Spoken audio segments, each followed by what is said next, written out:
Hello everyone, welcome back to the Black Nationalist channel, and I'm coming back at you with another timely video. So today what I want to discuss is a former Atlanta fire chief. His name is Kelvin Cochran, and the reason why I want to talk about him is because he is the modern day Uncle Rukus, no relations. And it is kind of funny, but unfortunately, we have sellouts like this in our community, which is what's keeping our people back in so many ways. And we have to find out a way in order to ensure that we shut down these sellouts who are out here speaking against us. So the reason why I want to speak on him is because he suggests that slavery was part of God's plans for America. He went on to say that it has been a part of God's divine plan from the beginning of time. And then he went on to say that slavery in America did not catch God by surprise. In his sovereignty, God allowed Africans to be brought to America as slaves. Africa was on the eve of social, spiritual, and economic catastrophe and famine still going on today. So he brought 6 million Africans to America through the Middle Passage as slaves. Now, he also went on to say and compare African slavery to slavery in Israel by saying, just as it was God's divine plan to enslave the nation of Israel, God's sovereignty allowed Africans to be brought to America in bondage. He also cited a verse from the book of Genesis when God told Abraham his descendants would be enslaved and mistreated for 400 years.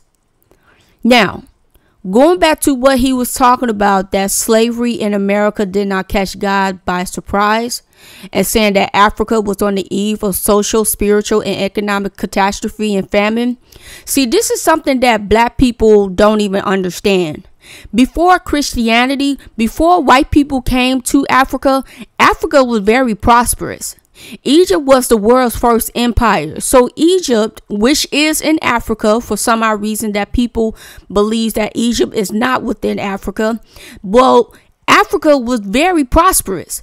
There wasn't any famine that was going on in Africa. The only time famine took place was when these white explorers, they brought in their missionaries first, then they brought in their merchants, and then they have brought in their military, which completely destroyed the continent of Africa. See, white people have destroyed Africa, which made Africa the famine and the starvation that we see today. Africa was not always like that. Africa always was filled with fruit, filled with honey, filled with water, fresh water, clean water. Africa used to be known as the Garden of Eden, because in the Bible, what did the Bible say? That life had started out in the West, in the Garden of Eden. So they used to consider Africa as the Garden of Eden, that it was very fruitful. So how in the world did Africa go from being fruitful to Africans starving to death? It's because of white people. Because see, like I said, when they brought over their missionaries, Africans owned the land. The missionaries told them to close their eyes. When the Africans looked up, they had the Bible while the white people had the land. That is exactly what took place. So for this black man, this Uncle Rukus, to sit up and to say that Africa was on the eve of a social, spiritual, and economic catastrophe and famine, he needs to know that this was all due to white people. It was not due to black people. Black people were very prosperous. Black people were very rich. They were sitting on a lot of the earth's resources that white people are themselves trying to grab up today. We have China over there that's going to be the new colonizer of Africa. They're over here gobbling up all the oil, the food, the diamonds, the gold, everything. Every single thing. They're trying to gobble it all up. See, Africa was not like this. Africa was at peace with each other. Yeah, you may have had little wars and stuff like that that took place, but it did not cause genocide. Everyone wasn't starving. There was no such thing as genocide. When Africans had left Africa, they went to spread the knowledge that they had. They went to spread that, which was to our detriment. They went to spread their resources, their gold, their silver, their diamonds, their food, which was a detriment to our people and Africa. Now, this guy, because see, this is what the slave masters has always used by saying that, by pointing out that when God told Abraham his descendants would be enslaved and mistreated for 400 years. Now, everyone has always said that the seed of Abraham, that they were black. Now, that is up to you if you want to believe that. Me, I don't think so.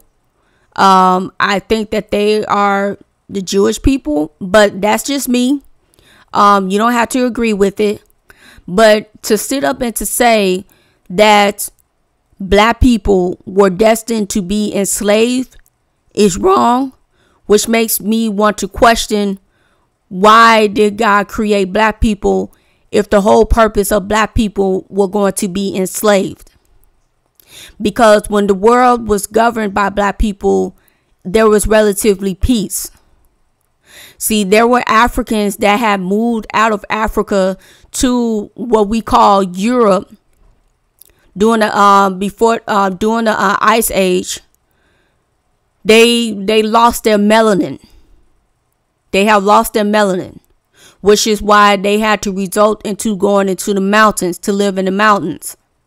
And every single year, they kept losing that melanin throughout the years, all the way down through the Ice Age. And so when they came out, they lost all of their morality, which makes them a human being. Therefore, what we have are the Caucasoids today that came out of the Caucasus Mountains. That's what we are dealing with today. They are lacking melanin, meaning that they are lacking soul. They are lacking what you call a human being, a human spirit. That is what they are lacking. So for you to have this black man out here literally trying to quote the Bible, trying to sit up and to say that it was God's plan, it was his divine plan that allowed this nonsense to happen, it's very disrespectful to black people, because we are still under the impression of white supremacy. And it's almost like, what in the world do we have to do in order to break this cycle? I always wonder, what do we have to do? And you know what? Going back to God, I used to question as to why would you allow black people to go through so much suffering and so much headache and so much distraught when we are supposed to be made in your image. We're supposed to be made in your image. Why in the world are we going through all of this? What did we do that made you so upset that we have to go through all of this? Every non-melanated people, they are doing just fine.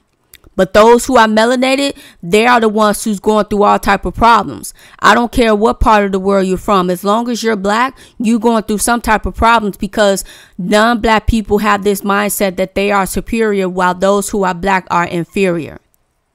And then when you have individuals who happens to wear our own skin color, to wear our own clothes, sit up and say that it was God's will for slavery to take place. Because see, this Kelvin guy, he's not the only one who feels this way. There's another gentleman who feels that, I can't think of his name, but he was on Donahue with Sister Shahrazad Ali. I do not know why in the world I cannot think of his name, but he said that black people, if black people were to run America, it would turn into one big ghetto. Because he said that black people, the only thing they know how to do is to destroy. That's the only thing they know how to do, which is not true. Black people have been ruling things for millennia, for thousands and thousands of years, and everything was not destroyed around them at all. Everyone was living at peace and prosperity to a degree. You didn't have the slavery that you hear of, the slavery that we have today, or being done by white people. See, when people think of slaves in the past, they were not mistreated to the point that their entire human dignity was thrown into the wind. That was not how it was back in the day when things were governed by black people.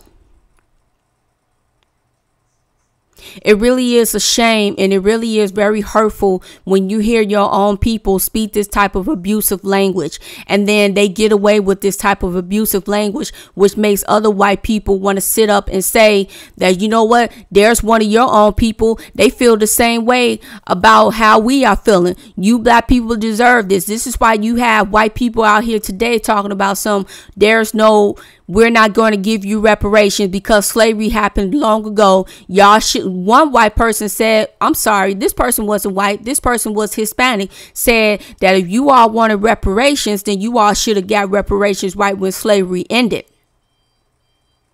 That's what the individual said, who is Hispanic. And I told him, I said, no, we are going to get our reparations, and they are going to pay for what they have done. We are going to get it no matter what. I don't care what anybody says. We are going to get our reparations. So I just wanted to come on here and to give my spiel as to what I have saw, because to me, this type of talk is very dangerous amongst our people. And we have to hold individuals like this Kelvin Cochran to the feet to the fire, and let him be afraid that the next time you come out and to say something foolish like this, we are going to come after you. We cannot keep allowing these Sambos to come out here and to just be very disrespectful towards our people in every single step of the way. Because see, white people, they enjoy hearing Sambos talk.